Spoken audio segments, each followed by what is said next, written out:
Գյուրջան Կասկադ, հասանելի բնակարաններ 65 ամիս մարման ժամկետով։ Աշխարհի քաղաքականությունից խոսեցիք, ամբողջ աշխարհը խառնված է իրար, պատերազմներ են գնում, դուք պատերազմ եք հայտարարում մեր հայրենակիցներին հայոց առաքելական եկեղեցու դեմ, երբ եք անցնելու վարչապետի լիազորություններին եւ մեկ փոքրիկ հարց էլ արդյոք չեք վախենում։ Դե այդ պայմանը խախտեցիք արդեն։ Ուրեմն նախ հետեւյալը ես հայ առաքելական եկեղեցուն եւ մայրաթորին չեմ կարող եւ պատերազմ չեմ հայտարարել։ Պատերազմ հայտարարել են այն մարդիկ, ովքեր խախտում են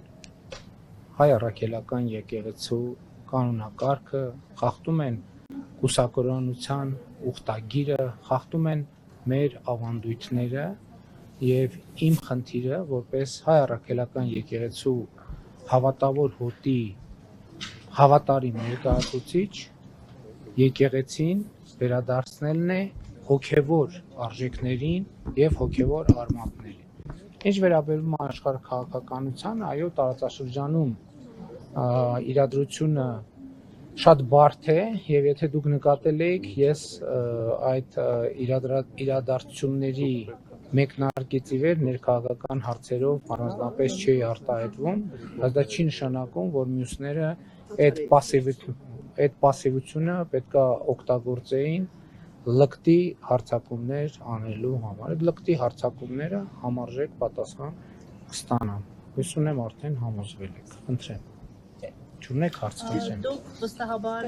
ընդդում եք արդեն մայիսի 31-ից սկսած, որ սրբազանները խախտել են, հա, այդ կուսակցության ուխտը։ Միշտ ասում եք հիմքեր կա, արդեն ԿՊԱ-ականներն էլ դա որպես բացարձակ ճշմարտություն են ներկայացնում, երեկ էլ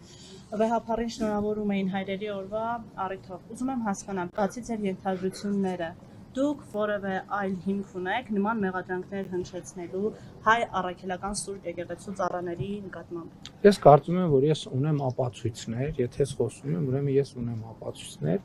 եւ բայց ես առաջարկել էի, դուք չեք նկատել, որ չեն վիճարկում իրենք դա։ Իրենք չեն վիճարկում։ Ասում են անլուրջ է ձեր հայտարարությունը։ Իրանք չեն ասում, իրանք ընդհանրապես չեն վիճարկում իմ հայտարարությունները, չեն վիճարկում։ Այ երբ որ կվիճարկեն, ես առաջարկել էի, եթե իրենք որևէ ձևով վիճարկում են,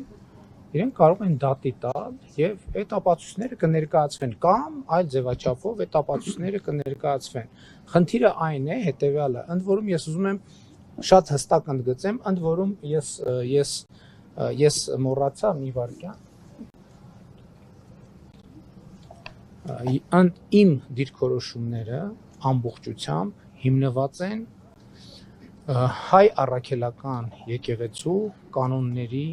վրա, հայ առաքելական եկեղեցու իրավական կանոնների վրա, որը հենց եկեղեցին ինքը Հայաստանի Հանրապետության Արդարադատության նախարարությունում գրանցել է որպես հայ առաքելական եկեղեցու կանոններ եւ կանոնագիր։ Դա դուք ինչու եք հանձնաժողով ստեղծում ներողություն եք խնդրում, այդ երկրորդ հարցն եք տալու։ Պարոն Փաշինյան, որոշ քաղաքական գործիչներ ասում են, որ հոգեբորականների դեմ այս պայքարը բերելու է բախումների քաղաքացիական պատերազմի, արդյոք դուք բացառում եք նման սցենարը եւ Գարեգին երկրորդին ինչպես եք հեռացնելու։ Հնարավոր է, որ իրավապահները նույն կերպ ասեն եկեղեցի մտնեն։ Գիտեք, ես անհեթեթ եմ համարում բախումների մասին խոսակցություն։ Անհեթեթ եմ համարում։ Գիտեք 2000 ժողովուրդ ջան, ախր հիմա հետ կամ միկրոֆոնները շատ փակելա չեմ կարողանում։ Շատ ներողություն, դա կատարյալ անհեթեթություն եմ համարում։ Գիտեք, մենք 2018 թվականին Հայաստանում հեղափոխություն ենք իրականացրել եւ ըստ էության բախումներ չեն եղել։ Հիմա մենք հոգևոր, բացառապես հոգևոր խնդիր ենք առաջ քաշում եւ այդ հոգևոր խնդիրը իրականացնելը կարող է տեղի ունենալ միայն հոգևոր, քրիստոնեավայել, քրիստոնեական սիրո վրա հիմնված գործողությունների եւ քայլերի վրա։ Հայ առաքելական եկեղեցու հավատավոր հոտը ինքը կմերժի եւ ես ուզում էի ձեզ ցույց տալ, այսօր կռահելով Ես բերել եմ ապացույց, նո՞։ Ես բերել եմ այն մյուս գիրքն, այս գիրքը տեսեք, հա։ Մայրա Թոր Սուրբ Էջմիածին համաբարբար կանոնագիր քայլից։ Ահա այս գրքերի մեջ է սահմանված, սրանք հայ առաքելական եկեղեցու դարերով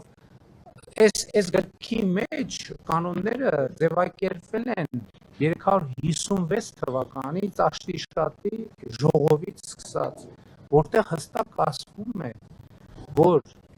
ուսակրոնությունը խախտած եպիսկոպոսը, ես գիտեք, որ կաթողիկոսը նույնպես եպիսկոպոս է, կարգալույծ է արվում, նրանք չեն կարող ընդհանրապես Խորանին մոտենալ, նրանք չեն կարող հաղորդակից լինել հայ առաքելական եկեղեցու սրբություններին, եւ դա ոչ թե ես եմ ասում, դա սահմանված է մեր նախնիների սուրբ ավանդով, պատգամով եւ կանոններով։ Այստեղ ագին բառեր կան ինչ այլ, ես կարդացել եմ, ագին բառեր կան, ես հիմա հումոր չեմ ասում։ Նոր բառեր էլ կան, ձեզ ծանոթ բառեր էլ կան, անծանոթ բառեր էլ կան, բայց այսօր չեմ կարծում, թե մենք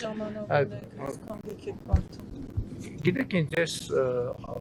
առավոտյան շատ վաղ եմ արթնանում եւ ամեն օր գոնե 1.5 ժամ նվիրում եմ ընթերցանությանը։ Եկեղեցու, գիտեք ինչ, վերջին շրջանում, վերջին ամիսներին հիմնականում հայ ժողովրդի պատմությանը, մեր եկեղեցու պատմությանը, մեր եկեղեցու ավանդներին, մեր եկեղեցու կանոններին, սուրբ գրյան ընթերցումներին եւ այլն եւ այդպես շարունակ։ Կարող եք կողմից հարցեր։ Այո, արդեն այս կողմից մենք կարանք ներողություն։ Հա, շատ